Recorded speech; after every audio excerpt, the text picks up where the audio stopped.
Here's the thing about your movie, why I made a curator's pick of the Hollywood Fringe Film. Community, heart,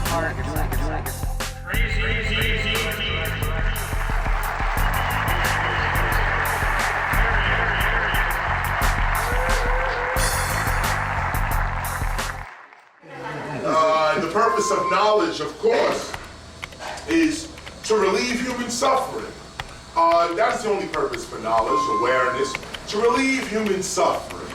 If you're learning something and it is not relieving the suffering in your life, and not just suffering like a medical suffering or legal suffering or something like that, but just the discomfort in your life. Look, I want to learn how to cook better. So you go get a book on recipes, and the recipe book eases your suffering of not being able to cook.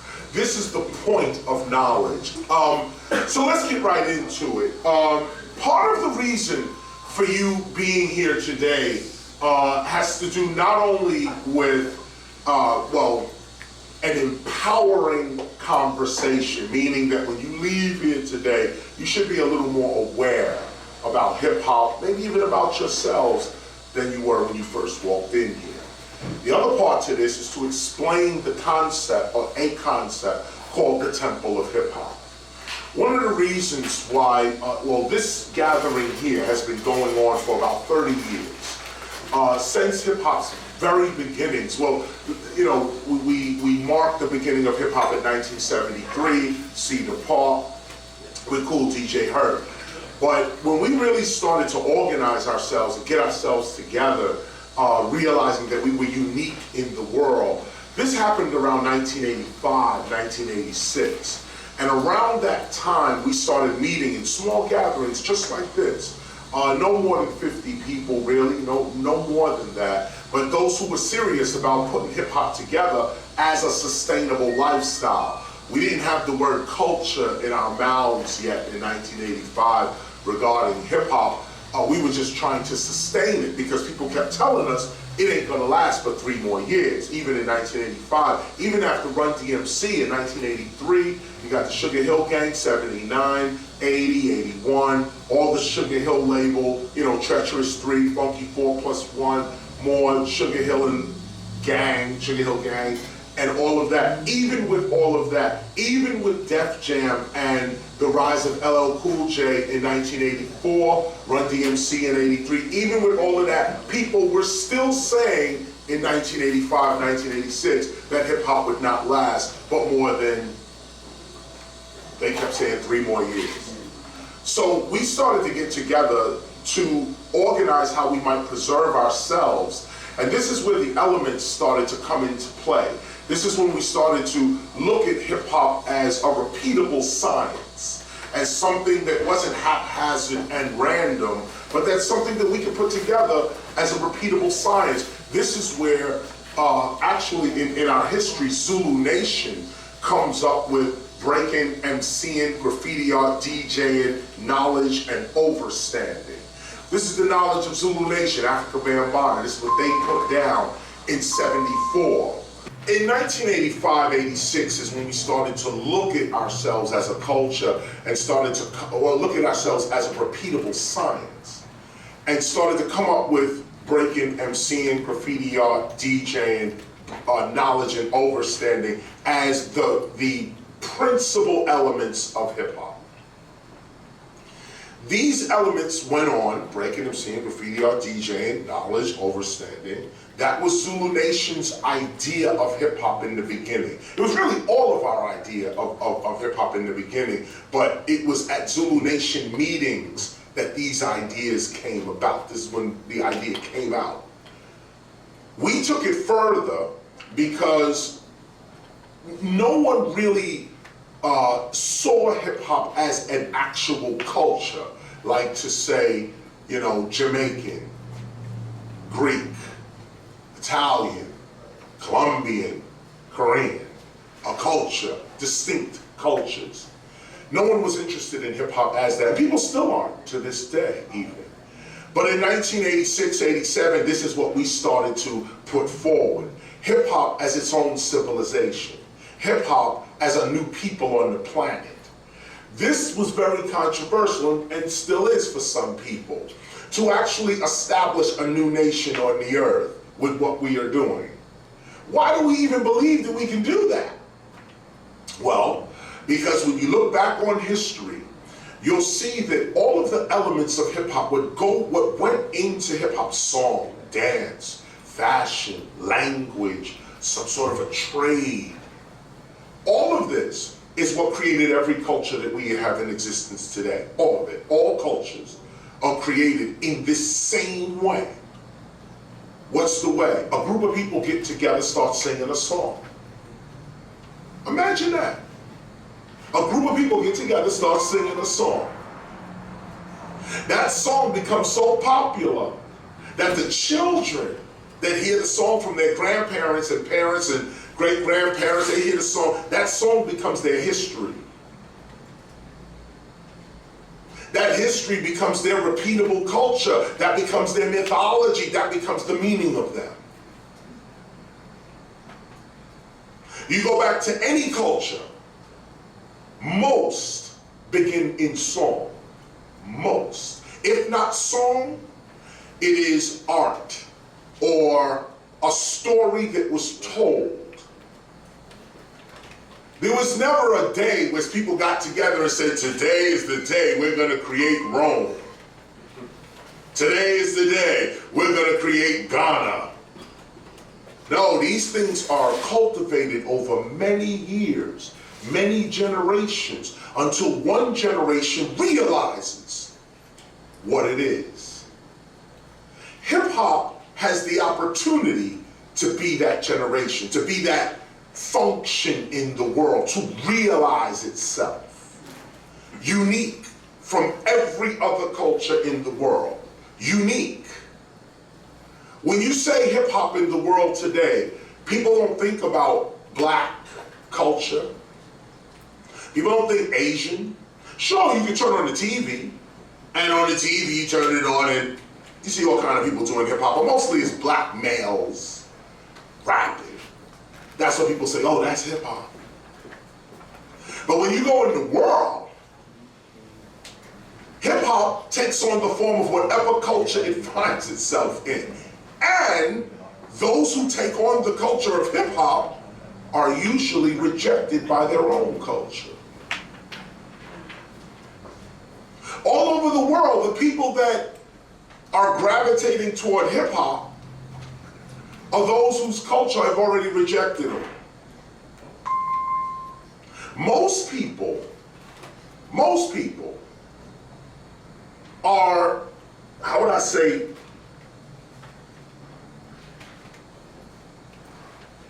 most people, they experience their culture by way of habit and tradition.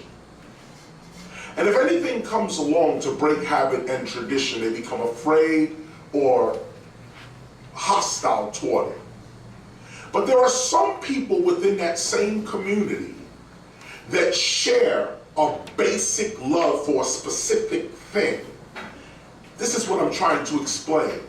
How is it possible that in all the cultures of the world, there is a specific group of people that can break, MC, do graffiti art, DJ, and do it the way we did it in the Bronx, and they never been to the Bronx?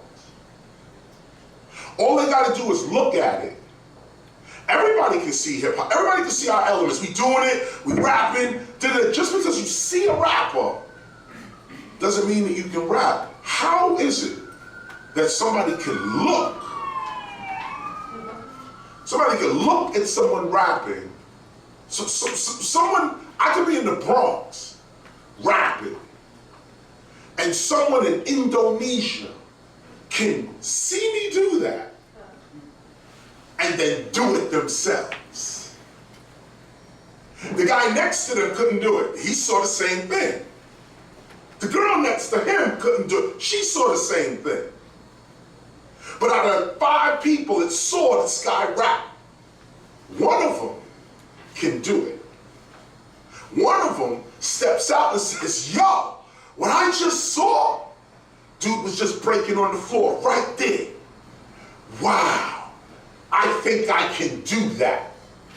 I think I can be that.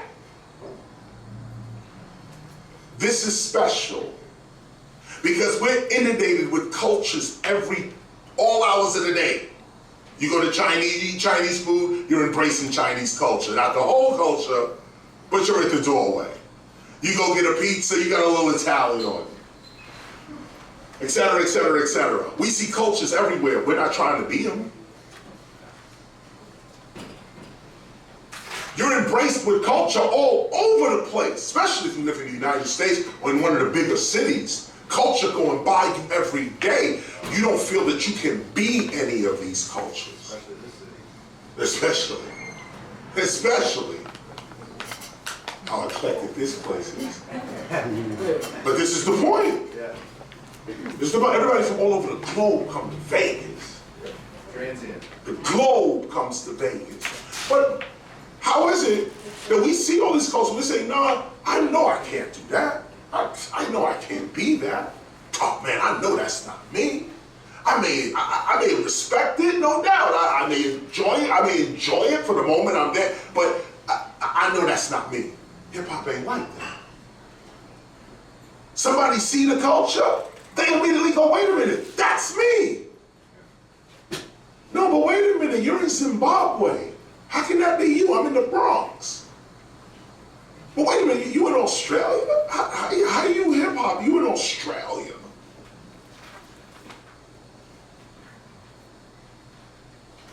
Take it even further. What I'm showing you is the culture, the existence of the culture. We got to start here first. Take it further. Beyond music, hip hop, beyond music. How is it possible that every other music genre, jazz, R&B, rock, gospel, reggae. Take R&B for instance. R&B, you can sing about anything and your audience never holds you accountable for it. This is why we can't say hip hop is music. Rap is the music. Hip hop is the culture. Here's why. R&B can say, anything. R&B can sing about adultery. You, me, and she. What we gonna do? Baby, it's a little old school for some reason. But it's me and Mrs. Jones and all of these type of songs. R&B come up to it all the time. Then you see the R&B artist in a supermarket. The R&B artist is just chilling in the supermarket trying to buy something. Probably got his or her daughter, son, probably with family. I'm just a regular dude right now. I know I sang that song, but here I am now just buying cheese and bread. No one in the supermarket goes, yo, that's the adulterer right there. That person there, they into adultery, man. They sing about that. No one holds it. Reggae, gospel, you can just say all kinds of stuff. Your audience doesn't hold you accountable for it. But now you get to hip hop. Every word out of your mouth, especially if you're a rapper, you better be real to what you say. Authentic, or eventually you're gonna get caught and you don't want to be in that position. Many dudes caught on stage. I'm the #1 lyricist all over the world. Then you in a cypher with some real spitters. And then you realize, oh, wait a minute. With hip hop, we have to be accountable to everything we say. Somebody say, yo, I'm a gangster. Dudes is expecting you to live that life. Dudes say, yo, I'm an intellectual. And hip hop says, we're expecting you to live that life. Yo, I'm a player, man. I'm just a player, man. Hip hop looks and expects you to live that out. That's not a music genre. That's a culture.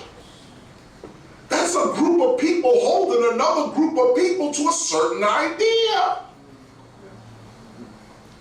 This idea has to be authentic or you're not authentic. Gospel don't have to be authentic. People still respect the artist for his or her voice, his or her song, the spirit they laid down. That person can get right up out the choir and go commit the heinous acts. And I'm not bringing anything up here. I'm just saying. Just because you sing in a choir, you don't have to be holy to sing in a choir. Okay? And the same thing with a whole bunch of other music genres. We're not a music genre, we're a culture. Our culture may even be genetic when you go back to how every race, every class, every genre can do what we do. A certain group of people in every race on earth can do what we do. This is where you start with hip hop. This is where you start right here. Not in music, but in culture, in consciousness, in community. Let's go forward. Because what I just told you would take about 5 years for the average person to experience. And what did I just tell you? Here's what I'm telling you. Rap is something that is done. Hip-hop is something that is lived. I'm showing you the differences between hip-hop the life and rap the music. Hip-hop the life creates rap the music. Rap does not create hip-hop. Hip-hop creates rap. I was just explaining today, a couple of our crew was out, we were just talking, and I reminded everyone again, the secret to success, those that have ears to hear it right now. The secret to success in our culture is to realize that people are not interested in you. They're interested in hip hop. Hip hop is what we are interested in.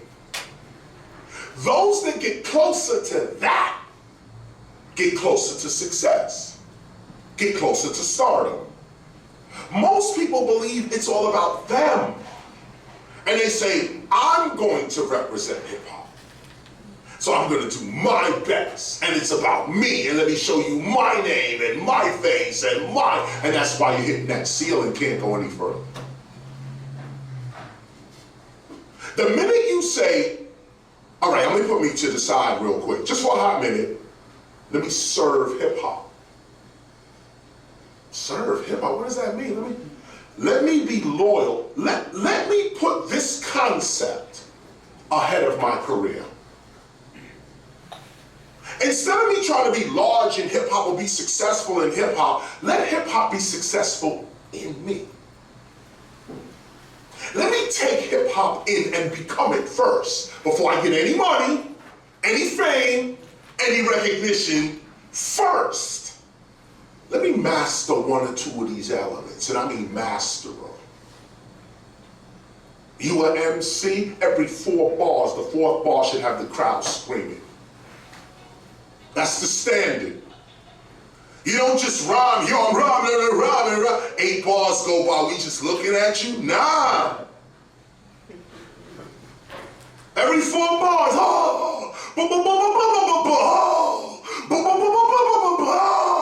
that's what you want.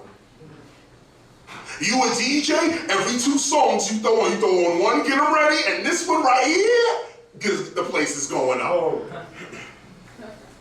You throw it on, get the next one ready, here we go. I've mastered my craft.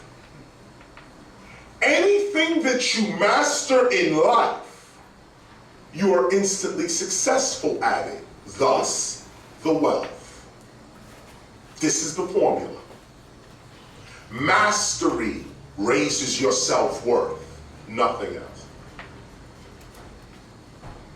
Nothing. Nothing else. Mastery.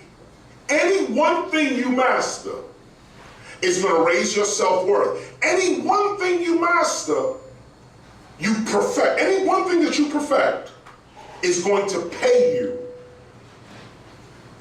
Hear what I'm saying. It's mastery that people pay for.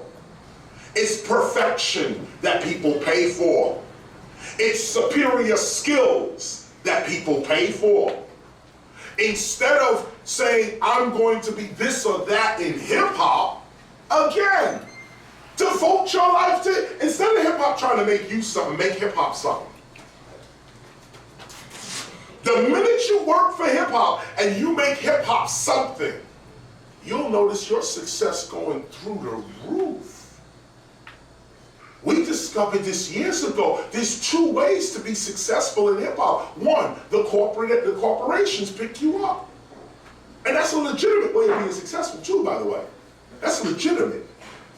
You so nice on the mic, your DJ, your beats are so hot, your graph skills is crazy, whatever it is. Some corporation comes by and be like, yo, I'll give you $1 million for that. Here's $100,000, first installment, just say yes.